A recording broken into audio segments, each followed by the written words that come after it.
Lailatul Qadar maksudnya adalah malam yang mempunyai kemuliaan atau penuh dengan kemuliaan.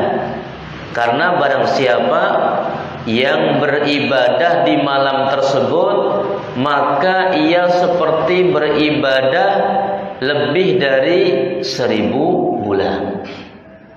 Ini yang pertama. Kedua, kenapa dikatakan malam yang sempit? Karena kata qadar bisa artinya sempit, sebagaimana kata ini dijumpai dalam banyak ayat, di antaranya Quran surat Al-Fajr ayat 16. Maka Allah Subhanahu wa taala mengatakan, wa amma idza mabtalahu faqadara alaihi rizqahu fayaqulu rabbi ahanan. Namun apabila Tuhan mengujinya, lalu membatasi atau menyempitkan rizkinya, maka dia berkata, Tuhanku telah menghinaku. Jadi kata qadar di sini artinya adalah membatasi atau menyempitkan.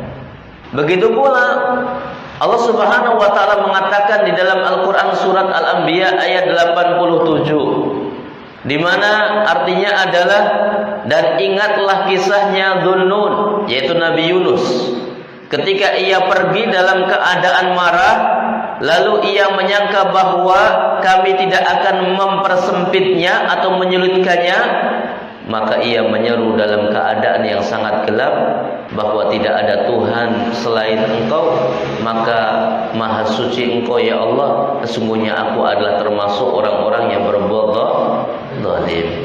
Kemudian juga Allah mengatakan dalam Al-Quran surat Al-Isra ayat 30, Allah katakan, Inna rabbaka yabsutur rizqa lima yasha'u wa yaqdir. Masya Allah.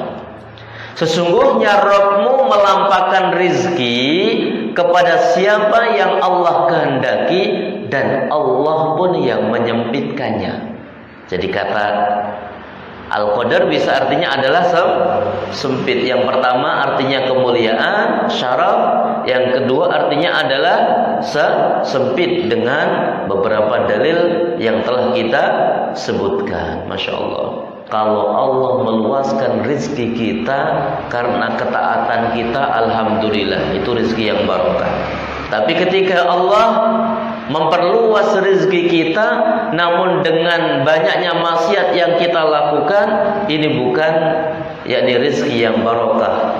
Kita harus banyak mendekat kepada Allah Subhanahu wa taala. Ketika Allah Subhanahu wa taala menyempitkan rezeki kita, bukan berarti kita sedang dihinakan. Ketika Allah Subhanahu wa taala sedang menguji kita dari sisi rezekinya, maka kalau ini bukan karena kemaksiatan yang kita lakukan, berarti Allah tidak menghinakan kita. Tapi kalau karena kemaksiatan yang kita lakukan, Allah sedang menghinakan kita. Jadi yang paling penting di sini adalah bagaimana rizki luas karena ketaatan kita, rizki dalam kondisi sedikit, betul-betul kita sedang dalam kondisi yakni mendekat kepada Allah Subhanahu wa taala. Dan perlu diingat, ma'asyiral muslimin wal muslimat, ternyata nanti banyak dari penduduk surga itu adalah orang-orang yang dalam kondisi lemah dan orang-orang yang dalam kondisi tidak dalam kondisi berlimpah. Sekalipun ada orang-orang yang yakni dalam kondisi berlimpah, punya harta yang luas, dia masuk ke dalam surga, tapi tidak sebanyak dari orang-orang yang dalam kondisi lemah. Surga berkata kepada Allah, ya Allah, kenapa yang masuk ke dalam yakni tempatnya neraka itu adalah orang-orang yang sombong dan bengis? Jadi surga mengatakan, kenapa yang masuk ke tempatku, intinya begitu. Ya, adalah orang-orang apa? Yang sombong dan bengis. Minta tambahan, tapi masih minta tambahan. Masih ada tambahan. Tapi neraka juga begitu. Kenapa yang masuk ke dalam apa? Surga juga mengatakan, kenapa yang masuk ke dalam surga tersebut adalah orang-orang yang lemah. Orang-orang fakir, du'afa. Neraka belum penuh, akhirnya kaki Allah Subhanahu wa ta'ala letakkan di neraka, baru kemudian neraka mengatakan qat, cukup ya Allah. Sebelumnya masih minta tambahan terus. Jadi apa yang Allah Subhanahu wa ta'ala berikan ke kita, ya, Allah berikan limpahan harta pada kita, mudah-mudahan itu karena kita mengikuti jalan yang lurus, dan mudah-mudahan karena ketaatan kita. Allah Subhanahu wa ta'ala menguji kita dari sisi rezeki, tetap kita istiqomah berada di atas jalan ilmu, di atas jalan amal soleh, juga ikut berada di atas jalan perjuangan. Dan Allah luaskan harta karena ada hikmahnya, Allah sempitkan hartanya karena ada hikmahnya. Contoh, ya, Ahfad ini sekarang istiqomah, belum tentu ketika dikasih yakni keluasan harta masih tetap istiqomah. Maka akhirnya Allah belum kasih, nunggu nanti. Jadi Allah berikan harta yang berlimpah itu karena Allah mengerti tentang hikmah yang ada pada diri manusia. Dan Allah sempitkan karena Allah mengerti ketika si fulan ini diberi harta yang luas karena belum waktunya. Jadi kita jalani kehidupan ini dengan apa? Dengan penuh semangat mencari ridha Allah Subhanahu wa ta'ala. Karena Allah Subhanahu wa ta'ala yang melampangkan rizki seorang hamba, yang itu ada hikmahnya tersendiri, dan Allah Subhanahu wa ta'ala yang menyempitkan harta seorang hamba karena ada hikmah tersendiri. Kemudian makna yang ketiga adalah takdir, di mana pada malam Lailatul Qadar Allah menetapkan takdir. Masya Allah, ini penting di sini. Makanya kenapa kita harus bangun di malam Lailatul Qadar itu. Maka orang-orang cerdas dia akan memanfaatkan di 10 hari yang terakhir di bulan Ramadan, dia akan semakin semangat, semakin kenceng untuk apa?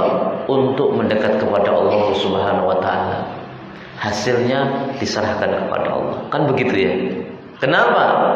Karena Allah telah menurunkan takdirnya berdasarkan beberapa tingkatan. Pertama, jadi terkait dengan takdir itu ada beberapa tingkatan. Tingkatan yang pertama adalah takdir yang Allah telah memerintahkan dengan penanya untuk dicatat di Lauhul Mahfuz. Kemudian yang kedua adalah takdir umri atau takdir yang kaitannya dengan umur. Takdir yang dicatat oleh malaikat ketika Allah meniupkan ruh kepada janin dalam perut seorang ibu. Kemudian Allah memerintahkan malaikat untuk menuliskan rizkinya, ajalnya, amalnya, dan nasibnya bahagia atau celaka. Yang ketiga adalah takdir sanawi, yaitu takdir tahunan, di mana setiap tahun pada malam Lailatul Qadar Allah menurunkan takdirnya sampai tahun depan, sebagaimana disebutkan di dalam Al-Quran surat Ad-Dukhan ayat 3 sampai 5. Yakni Allah Subhanahu wa ta'ala memindahkan takdir-takdir setahun dari Lauhul Mahfuz ke catatan para malaikat. Kemudian yang keempat adalah takdir harian, yaitu takdir Allah yang Allah putuskan keputusan-keputusan tersebut, sebagaimana Allah katakan di dalam Al-Quran surat Ar-Rahman ayat 29. Yas'aluhu man fis samawati wal ard kulla yaumin huwa fi sya'an. Apa yang di langit dan di bumi selalu meminta kepadanya, setiap waktu Allah dalam kesibukan.